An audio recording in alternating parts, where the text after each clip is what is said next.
नमस्कार दोस्तों, क्या आपने कभी सोचा है कि कोई मेहनत से टीचर बनने का सपना देखे, एग्जाम पास करे लेकिन फिर भी उसे नौकरी न मिले और जिसके पास पैसे है वो सीधे क्लासरूम में पढ़ाने लगे। यही हुआ वेस्ट बंगाल में और इसी को कहते हैं टीचर भर्ती घोटाला। आज मैं आपको बताऊंगा इस पूरे घोटाले की कहानी एकदम आसान भाषा में। इस घोटाले की शुरुआत होती है पश्चिम बंगाल स्कूल सर्विस कमीशन से। यह संस्था स्कूलों में टीचर और क्लार्क जैसी पोस्टों की भर्तियां करती है। 2014 से 2021 के बीच में यहाँ बड़ी संख्या में टीचरों की भर्ती की गई, लेकिन बाद में पता चला कि कई उम्मीदवारों को एग्जाम पास कराए बिना ही नौकरियां मिल गई। पैसे लेकर फर्जी तरीके से नाम मेरिट लिस्ट में जोड़ दिया गया। जिन्होंने अच्छे नंबर लाए थे उनका नाम हटाकर किसी और का नाम डाल दिया गया। यहीं से पूरा खेल शुरू होता है, रिश्वत का, सिफारिश का और घोटाले का।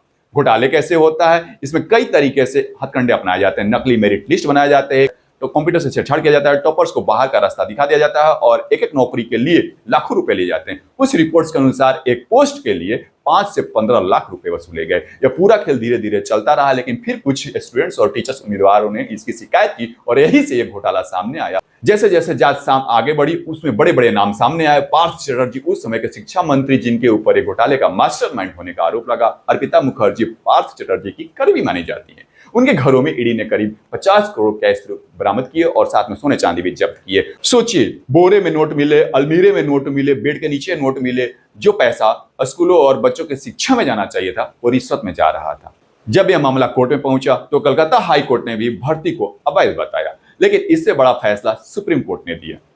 सुप्रीम कोर्ट ने कहा कि यह भर्ती पूरी तरह से गलत है। कोर्ट ने 25,753 अवैध भर्तियों को रद्द करने का आदेश दिया। कोर्ट ने साफ कहा, इसमें ना तो मेरिट थी ना पारदर्शिता थी, यह युवाओं के साथ धोखा है। इसके अलावा सुप्रीम कोर्ट ने यह भी कहा कि योग्य उम्मीदवारों को मौका मिलना चाहिए, यानी जो लोग वाकई एग्जाम पास किए थे उन्हें फिर से बुलाया जाएगा। इसका असर यह हुआ कि हजारों लोग जो पैसे देकर नौकरियां कर रहे थे अब बेरोजगार हो गए।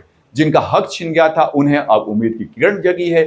शिक्षा व्यवस्था की साख को बड़ा झटका लगा है। सुप्रीम कोर्ट के फैसला आने के बाद पश्चिम बंगाल के मुख्यमंत्री ममता बनर्जी का भी बयान आया है और उनका कहना है कि मानवीय आधार पे मैं अपना जो विचार है वो व्यक्त करती हूँ। सुप्रीम कोर्ट का जो फैसला आया है वो सही नहीं है और जो 26,000 लोग आज बेरोजगार हो जाएंगे सुप्रीम कोर्ट के फैसले और आदेश की वजह से, वो बिल्कुल सही नहीं है। तो ये मानवीय जो विचार उनको आज उत्पन्न हुआ है अचानक से, वो जब टीचरों के भर्ती के समय उनके खुद के मंत्री, शिक्षा मंत्री जब भ्रष्टाचार में लिप्त थे और पूरी तरह से जो प्रक्रिया थी भ्रष्टाचार के चढ़ावा चढ़ रहा था, उस समय इनको वो मानवीय जो विचार था वो कहाँ खो गया था? क्या उस समय उनको मानवीय विचार नहीं आया? जो ईमानदारी से महीनों महीनों और सालों भर मेहनत करके एग्जाम की तैयारी कर रहे थे, उनके खिलाफ, उनके प्रति जो इस तरह से भेदभाव किया जा रहा था और उनके खिलाफ षड्यंत्र किया जा रहा था और पैसे लेकर के और भ्रष्टाचार के तरीके से लोगों को नौकरियां बांटी जा रही थी, तो क्या उस समय उन्हें कुछ मानवीय संवेदना याद नहीं आई? As a citizen of this country, I have every right. আমি কিন্তু জাজকে রেসপেক্ট করে বলছি, আমি জাজমেন্টটা মেনে নিতে পারছি না। I can express some opinion about the verdict from the humanitarian point of view. মানবিকভাবে আশা করি আপনারা এটাকে ডিস্টর্টেড করবেন না। ইভেন আরেকটা কথা, আপনারা যাদের টেন্টেড বলে দিচ্ছেন, আমাদের কাছে তো কোনো ডকুমেন্ট নেই, কারণ আমাদের যদি স্টাডি করতে দিত আমরা নয় খুঁজে বের করতে পারতাম। আত্মরক্ষার জন্যও তো একটা সুযোগ দেওয়া উচিত। এতগুলো টিচারের ভবিষ্যৎ ভুলে যাবেন না। এরা সবাই স্কুলে পড়ায়, স্কুলগুলোর কী হবে? এডুকেশন সিস্টেমটাকে কোলাপস করা কি বিজেপি গভর্নমেন্টের টার্গেট? বাংলা के আর কত টার্গেট করবে? तो दोस्तों, इस पूरे घोटाले से हमें एक बड़ा सबक मिलता है। शिक्षा का मतलब सिर्फ किताबें नहीं बल्कि ईमानदारी भी है। आप क्या सोचते हैं? क्या ऐसे लोगों के खिलाफ कड़ी सजा होनी चाहिए? क्या पैसे से सिस्टम को खरीदना बंद होना चाहिए? कमेंट करके जरूर बताइए।